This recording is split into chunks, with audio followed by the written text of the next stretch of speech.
He is racist, Jesus.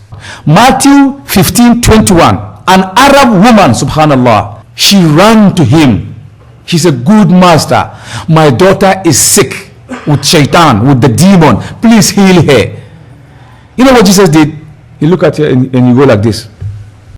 Sahih al-Bukhari, 1596. Narrated Abu Huraira, Allah's Messenger said, Dus Sawakatain, the thin-legged man from Ethiopia, will demolish the Kaaba.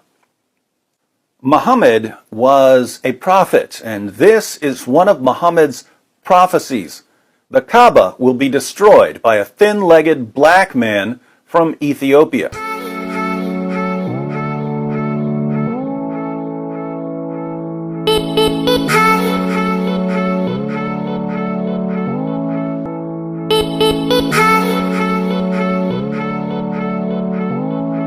Once again, I greet you, beloved, and I welcome you to u.s.a Media. My name is Dr.David, and you know for sure that whenever I get in my seat here, it's about we dismantling those several assertions that's been made against Christianity since time immemorial. I'm actually going to react on a video, and I think it's somewhat like a debate between Muhammad Awal and David Wood, although each and every one is on their platforms. Muhammad Awal is actually saying Jesus Christ was a racist, and he cited Matthew 15 verse number 21 to buttress that kind of claim. And also David Wood is telling us of who actually is a racist, and Quranic and Islamic books are actually going to affirm that indeed Islam teaches racism and not Christianity. Quick break and I'm returning.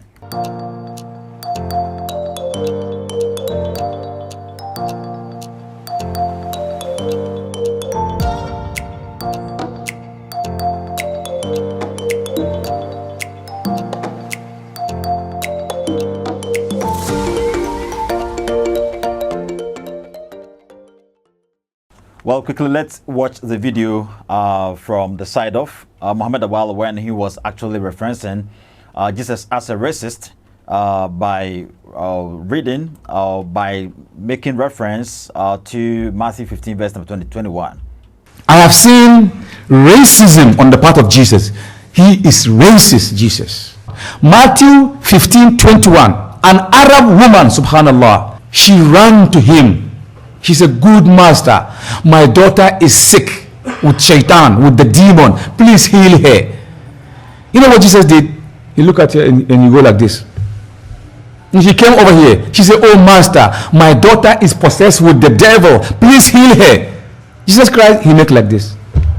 She came over here. She started to cry. The third time she came and she was begging him, oh thou master, the son of Dawood, son of David, please heal my daughter. It is not good to take the children's bread and give it to a dog like her. Subhanallah. Then Jesus looked to her. Jesus said to her, woman, let it be done as thou will. You want to eat the crumb? Fine. But the bread, nah. It's for Israelites. That's racism.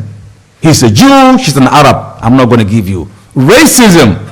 Well, you welcome back, beloved. And again, you see, there are several many stuffs Muslims do claim outside there. And it's just because they want to propagate Islamic orthodoxy, but I think what is termed as taqiyya, okay, and I've already reacted to this video and I told you he's a liar because it is not written anywhere in the Bible that an Arab woman approached Jesus Christ. How we get to in the Bible says she was a Syrophoenician woman or a Canaanite. So he lied. I'll be get to me, and surely I've given you explanation on what actually went on over there. The Greek word used that is the kunaria, which was actually referencing little pet dog, and it does really mean that Jesus Christ wasn't saying Gentiles were not needful or something like that, but rather they themselves got to understand what actually he was trying to say, and the Canaanite woman also understood.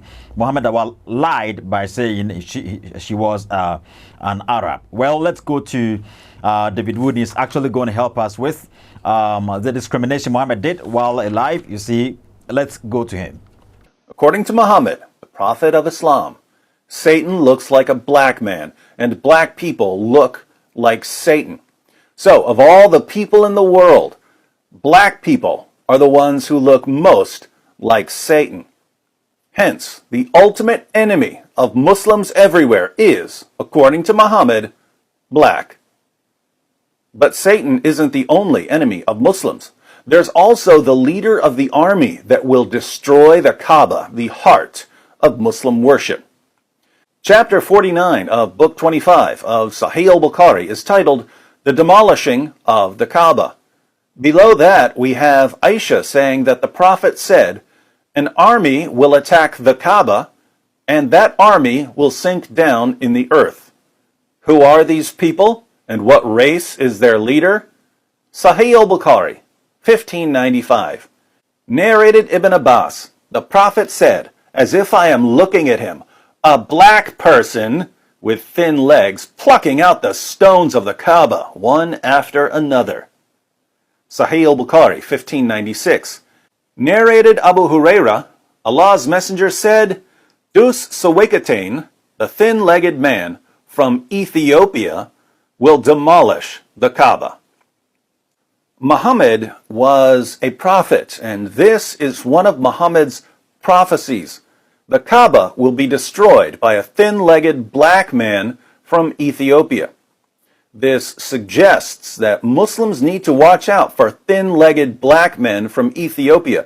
When you see a thin-legged black man from Ethiopia, you may be looking at the man who will eventually destroy the Kaaba. So be on the lookout for thin-legged black men from Ethiopia when they come anywhere near the Kaaba.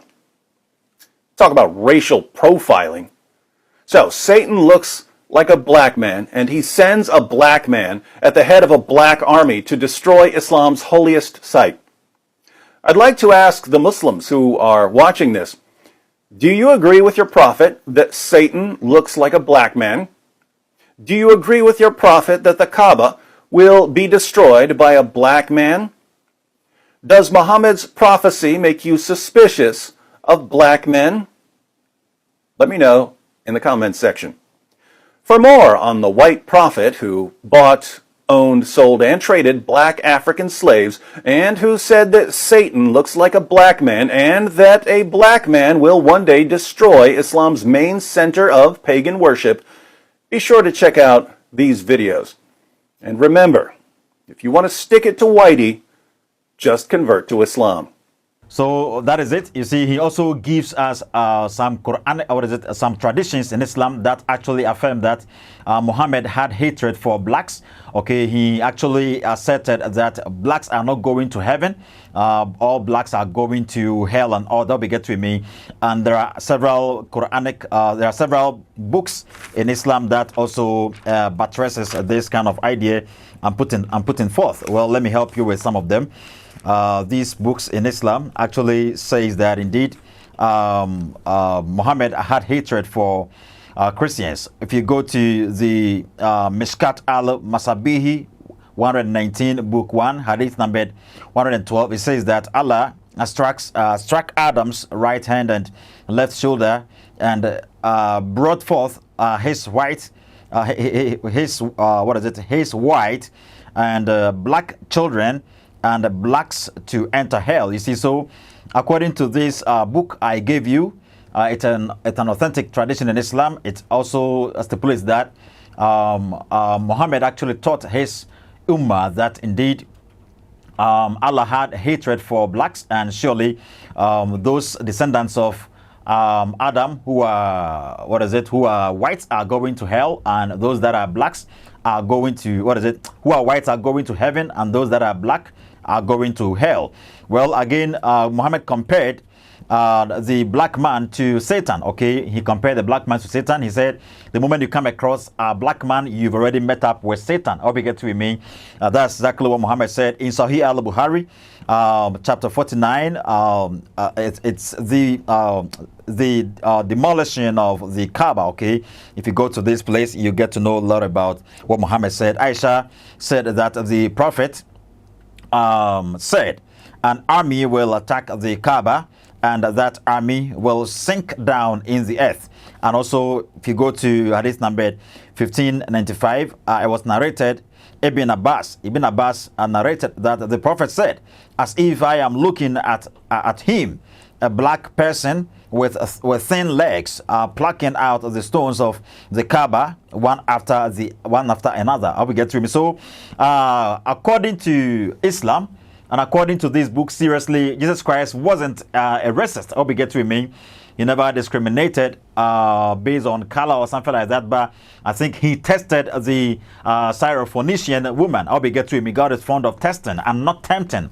I'll be get to him. He actually tested the woman when the woman kept on pleading for help. Jesus kept quiet. That's exactly what we see in the context of Matthew 15, verse 21 through 28. He kept silent, and even traditionally, the apostles had wanted for Jesus to drive the woman away because she kept on crying out loud or screaming out loud, following them.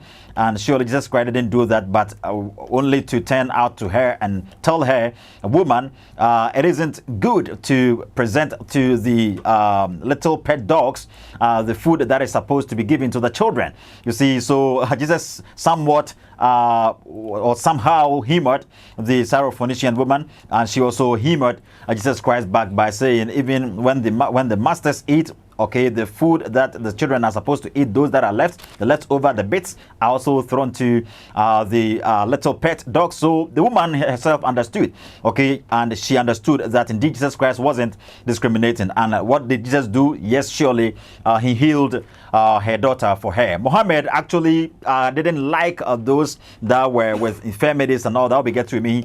If you excuse me to say, if you're having something like epilepsy, if you if you are having something fancy, like all those sicknesses that we see to be very filthy, I'll be get to like Muhammad wouldn't love to approach all these people. I'll be get to me. Muhammad wouldn't love to approach these people, but Jesus Christ, the Quran even testifies that indeed he did a lot of stuff, and surely he healed the sick, the blind, the dumb, the deaf, and the dead. He rose them up back back to life and all that. Jesus Christ never was discriminative, but rather Muhammad. Well, shall we end it up here and continue some other time?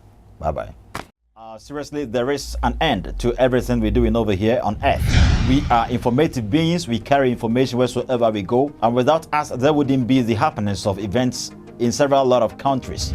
Religions are superfluous in our countries, in our world. But how can people study a lot, and how can they get or attain some knowledge about all religions? That's exactly what we're doing over here. Most especially being a Christian and Christian apologist, I intend to always express my view in regards to what even the religion that has been rival to Christianity since time immemorial accepts, that is Islam. And on this program, we present reasonable polemics against authentic historic Islam, and we create the awareness that indeed Christ descended purposely for man's redemption. We cannot do this without you. That's the exact reason we want sponsorship. Yeah, you can help with the provision of machines so we can go out there for debates and all that. And during these debates, you know for sure something miraculous happens sometimes. People actually learn a lot, and even if the Muslim has questions, sometimes they cannot confront you while you are here on the show. But if we go out there for a program, seriously, they can ask several lot of questions, and we help heal several many wounds. You can help with anything that can help propagate the efficacious gospel of Christ. And I think there are some specific people in our world today who are into this kind of sponsorship works, and that is brother Dan u.s.a. Now some social media so